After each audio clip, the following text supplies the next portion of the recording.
Have you ever tossed a football into a pool and watched it bob on the surface? It's quite a curious sight. After all, footballs are relatively heavy objects. You might expect them to sink like a stone, but no, they float effortlessly, defying gravity's pull. How is this possible? The answer lies in a fascinating scientific principle called buoyancy. Buoyancy is the force that makes things float. It's all around us, governing whether objects sink or stay afloat. To understand why footballs float, we need to delve into the world of buoyancy and uncover its secrets. Buoyancy is like an invisible hand pushing upwards on objects submerged in fluids like water. Imagine yourself trying to push a beach ball underwater. You can feel the water pushing back, resisting your effort. This upward push is buoyancy in action. The ancient Greek mathematician and inventor Archimedes first cracked the code of buoyancy.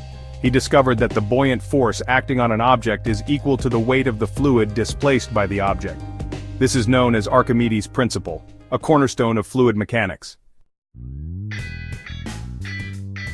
Density plays a crucial role in determining whether an object will sink or float. In simple terms, density is how much stuff is packed into a given space. A rock, for instance, is denser than a cork of the same size because it has more mass packed into the same volume.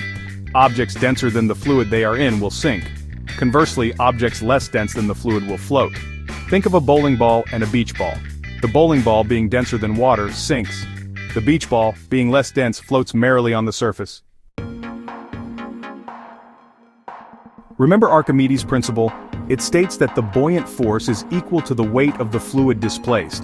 But what does displacement really mean? Imagine a measuring cup filled to the brim with water.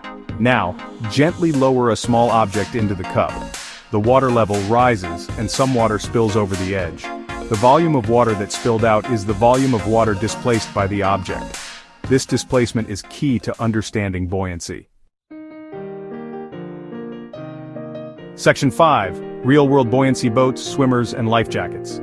Buoyancy is not just a scientific curiosity, it has countless real-world applications. Ships, for example, are designed to displace a large volume of water, creating enough buoyant force to support their massive weight. Swimmers experience buoyancy too. Our bodies are slightly less dense than water, allowing us to float with relative ease. Life jackets, on the other hand, increase our overall volume without adding much weight, making us significantly less dense than water and enhancing our ability to stay afloat. Section 6. Air, the invisible force that helps things float. While we often focus on the role of water in buoyancy, air plays a crucial part too. Many objects that float, like footballs and boats, contain air pockets. These pockets of air are much less dense than water, making the overall object less dense and more likely to float. The more air an object encloses, the more buoyant it becomes. This is why inflatable rafts and life jackets are so effective. They trap a large volume of air, providing a significant buoyant force that helps keep people afloat.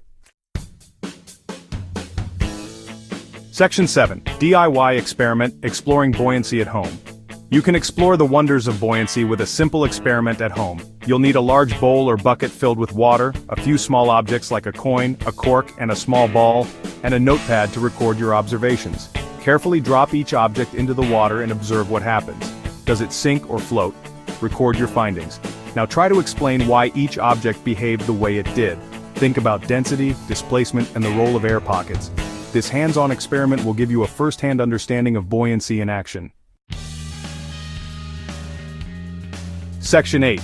The science of floating, it's everywhere. Buoyancy is not just about footballs and boats, it's a fundamental principle that governs the behavior of objects and fluids. From the tiniest plankton floating in the ocean, to massive hot air balloons soaring through the sky, buoyancy is at play everywhere. Understanding buoyancy allows us to design ships that carry vast quantities of cargo across oceans, submarines that explore the ocean depths, and aircraft that transport us through the air. It's a testament to the power of scientific principles to explain and shape our world. Section 9. Keep exploring. More science fun awaits. So the next time you see a football bobbing in a pool or a ship gliding through the water, remember the science of buoyancy at work. It's a fascinating example of how simple principles can explain seemingly complex phenomena. Keep questioning, keep exploring, and keep the spirit of scientific inquiry alive.